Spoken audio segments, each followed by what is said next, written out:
يا مساء الهنا من ام بوسي. ازيكم يا حبايبي؟ عاملين ايه؟ يا رب تكونوا في احسن حال. ونبدأ الكلام، وما يحلى الكلام الا بذكر النبي عليه افضل الصلاة والسلام. النهاردة بقى مش روتين طبيخ ولا الكلام ده، مشتريات برضك. انا كنت رايحه مشوار، قلت يا بت ويا ام بوسي اضربي عصفورين بحجر واعملي المشوار في مشوارين. خلصت مشواري الاولاني وقلت اما اشتري شويه مشتريات للشقه، بما ان الجو ساقعه اشتري الحاجه وعينيها. الحاجه في البيت في الشتاء بتكون حلوه. الفطار ده بقى انا فتراه قبل ما انزل، قلت بقى بما اني مفيش حاجة مش لاقية، انا كان عندي إيه حلاوة وجبنة، بس هفت في دماغي اعمل بطاطساية محمرة ومعاها طماطم وجنبها هرسة السمك اللي انا كنت موريها لكم في طبخة السمك المشوي امبارح. الاكلة دي انا غوياها من وانا بنت، كنت بحب اكلها كده، بطاطس وجنبها طماطم محدقة كده.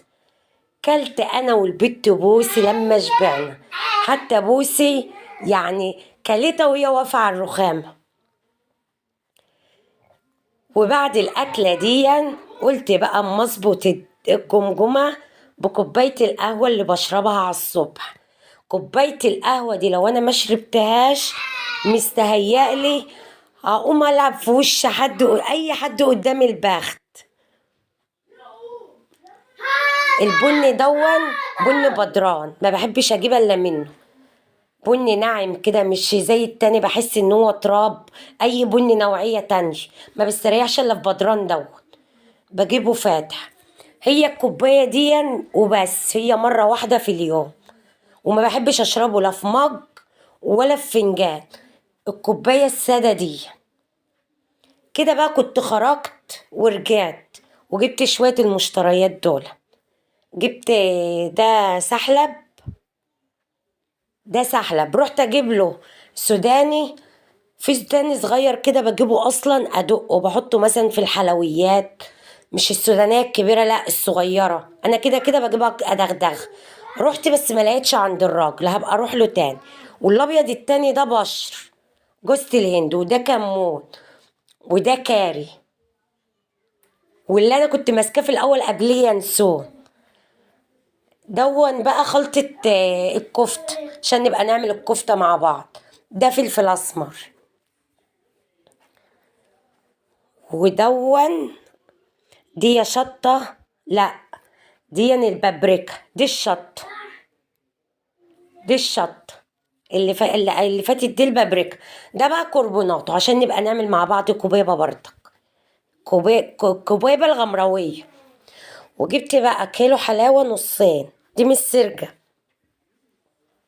احنا بنحب الحلاوة اللي بالشوكولاتة اللي بالكاكاو دي، ما بنحبش السادة. وجبت 2 كيلو دقيق. وجبت انا اول مرة اجيب المرقة دي، انا على طول بجيب الكراتين، الكرتونة اللي بيبقى فيها 12 قطعة دي. اول مرة اجيب الكبيرة دي تقريبا ب29 جنيه. انا مش حافظة الاسعار قوي عشان الورقة اصلا الكاشير اداهالي وقعت مني. ده بقى جبت 3 كيلو مكرونة، انا بجيب المكرونة السايبة دي على طول، اسمها غالية تحفة. بحب اجيب الصغيرة دي المشرشرة، ما بحبش اجيب اللي هي ايه مسح دي، بحس ان هي بتطلع معجنة. جبت 6 كيلو مكرونة ب120 جنيه، التلاتة ب60. ودي ازازة زيت 3 كيلو، مش تقريبا، مش فاكرة كانت في الورقة بكام، تقريبا ب180 تقريبا. هي الورقة ضاعت مني. ده بقى وانا اشتريت، بعد ما اشتريت الحاجة وانا ماشية قابلني بتاع الفراولة، لازما يديني، لازما يقول لي تاخدي. فقلت له طب وزن لي 2 كيلو. جبت ال2 كيلو، قال لي ب15، خدتهم ب25. بس جميلة والله وكبيرة، ده هي طالعة صغيرة في الكاميرا كده. يا ام ادم تاكلي الفراولية ومش نظيفة؟ انا بعرفكم ان هي حقيقية مش بلاستيك، انا ما باكلش حاجة وسخة كده اصلا. وانا ماشيه بقى لقيت واحد ايه، ده كيس جوليو بقى، جبته لبوسي، مش معقوله هاجي عليها بايديا فاضيه، وكلته منها برضه. اصل انا كنت راجعه من بره كنت جعان، اي حاجه بتقابلني عماله اكل فيها. ده بقى قابلت واحده بتباع الهيكل دي، كنت جايبه واحد لادهم وما جبتش واحد لميدو، فانا بحب اجيب لي الاتنين زي بعض، جبت واحد لميدو. ده بقى قابلني واحد كده يعني واقف في السقعة كده، بيقول لي تعالي خدي الفوط دي الواحدة ب45 جنيه. أنا قلت له 45 مين بقى، وعمالة أفاصل، أنا بحب الفصال أصلا، يعني بحب أفاصل. يعني خدت منه التلاتة بالعافية ب35، ب100 جنيه. التلاتة ب100 جنيه، يعني الواحدة بإيه؟ ب35. خدت التلاتة في بعضهم ب100 جنيه. بس جميلة بصراحة، يعني مش الكنزة الصغيرة دي لأ، وخامتها حلوة، مش من اللي بتنتش. انا عندي فوط كده كانت عندي هنا بتنتش كده، دي حلوه. وده حبهان اهو، أنا كنت جايبه حبهان بردك، وبابريكا وفلفل اسود، يعني شويه توابل يعني ايه للمطبخ. ده بقى خرجت بقى لقيت الجو كده مش على بعضه، قلت الكسوه بتاعت الانتريه اللي احنا كنا شايلينها من على الانتريه، قلت اما اشيلها بدل ما الدنيا تشتي عليها. شلتها بقى،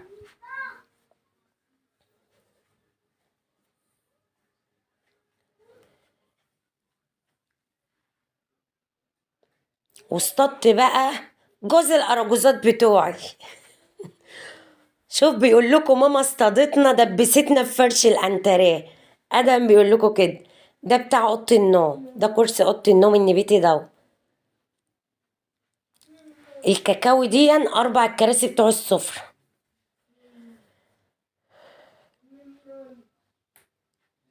ادهم واقف بيشرح اكنه واقف بهدوم تحت العرش. التاني السهن بقى اللي وراه ده ساكت عمال يلف حواليه وخلاص. اصطدتهم انا وسط بيتكسر بصراحة على ما بفرش. اصطدتهم هم ايه، ركبوا الكسوة على الانتريه. اصل البت بوسي داخلة خارجة، مش هتشلفطهولي بأي حاجة. وفردت الستارة، فكيت الستارة، كنت أنا ماسكة واحدة بالرباط، وكنت سايبة يمة وماسكة واحدة باليمة التانية، فكيت الاتنين قصاد بعض، حسيت ان هما شكلهم اشيك.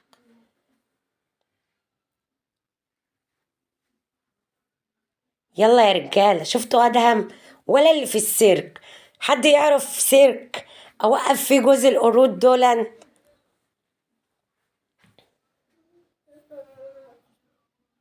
الستاير كده شكلها اشيك.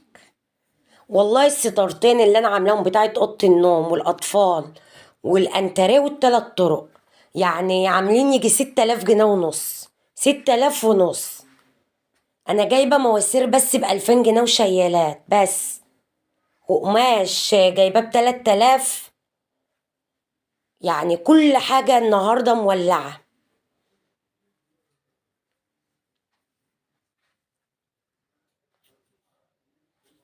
عملوا يجي 6000 ونص اه.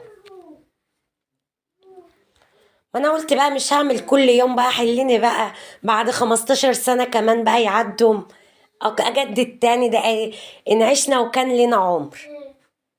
كده بقى بيقولكوا احنا خلصنا، دخلوا على كراسي السفرة. الكسوة دي بتحافظ على الحاجة، لو في مناسبة بقى حد جايلك ممكن تشيليها. انا عارفة ان شكلهم يعني بيداروا على جمال الحاجة، يعني بيداروا الانتريه، بيداروا كراسي السفرة، بس هما بيحافظوا على الحاجة. انا عندي بوسي هنا شقية قوي، يعني الكسوة دي محافظة على الحاجة اصلا من بوسي. اجمد يا عد. الكرسي تقيل، كرسي السفرة تقيل، مية مية ابو الادهان. ابو الادهان اما بيجي يشتغل كده تحس ان هو في طاقة، اما التاني تحس ان هو بارد، ميدو بارد سهون. رايح فين يا ميدو؟ تعالى هنا بالكرسي.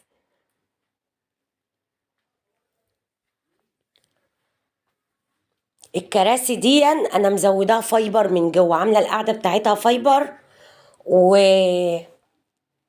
والكراسي دي تنجيد بس. يعني كنت حاسباها انا وابن خالتي، هو اللي كان معايا في حكايه الكراسي دي وانا بنجدها عند الشهاب اللي عامل لي الستاير. بسم الله ما شاء الله، شديد للسفره شده حلوه، وتشطيبه جميل والله. على فكره السفره مش باين حلاوتها في الكاميرا كمان.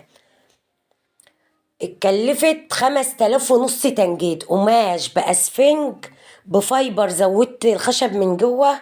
اتكلفت 5000 ونص. ده غير السفرة دي كانت عندي أصلا. يعني ده تنجيد بس 5000 ونص، ولسه عايزة لوح إزاز هيعدي ال1000 جنيه. يعني السفرة دي معدية لوحدها.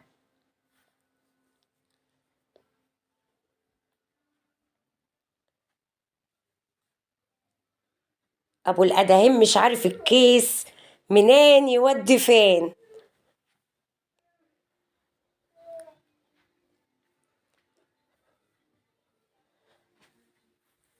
ده هما من توطيته موطيين كده. فحسيت ان هم اصلا تركيب الكسوه دي بيقطم الوسط بتاع الانتريه. فاصطدتهم بقى، قلت لهم تعالوا ساعدوني كده. وادي يصطادوا اختهم. ده هم عاملينها اللعبه بتاعتهم. ده هي خايفه منهم، وهي ما بتحبش تقف قدام كاميرا، عايزه تجري منهم. شوف مكتفه، ادم مكتفه مش عايزه تقعد تتصور. ما بتحبش الكاميرا بوسي خالص، ولا بتحب تقعد تتصور. يعني انا بصورها كده من غير ما تحس. كده بعد ما فرشوا. انا لقيت الانتريه سقعان كده وكراسي السفره والجو ساقعه. قلت لهم تعالوا ما ادفكوا يا حبايبي، قمت ملبساهم الكسوه بتاعتهم. ان شاء الله نركب ازاز للسفره دي مع بعض كده. وعندي العمودين بتوع الصاله، فيهم بعض، يعني ايه لطش كده البت بوسي كانت محفره فيه. انا مكلمه النقاش يجي يظبطهم لي ان شاء الله. هي بس العمودين دول بس اللي فيهم ايه، بعض لعب فيهم كده بايظ. بوسي كانت لعبه فيهم مبوظاهم. ده كرسي النوم اللي دخل، ميدو دخله جوه ده. كده خلصوا بقى وطفوا نور الصاله اللي تحت، وقعدوا في الصاله اللي فوق. وكده يبقى فيديو النهارده خلص. وما تنسونيش في اللايك واشتراك وفعلوا زر الجرس، عشان يوصل لكم مني كل جديد. بيقولوا لكم باي باي يا همن، وباي باي.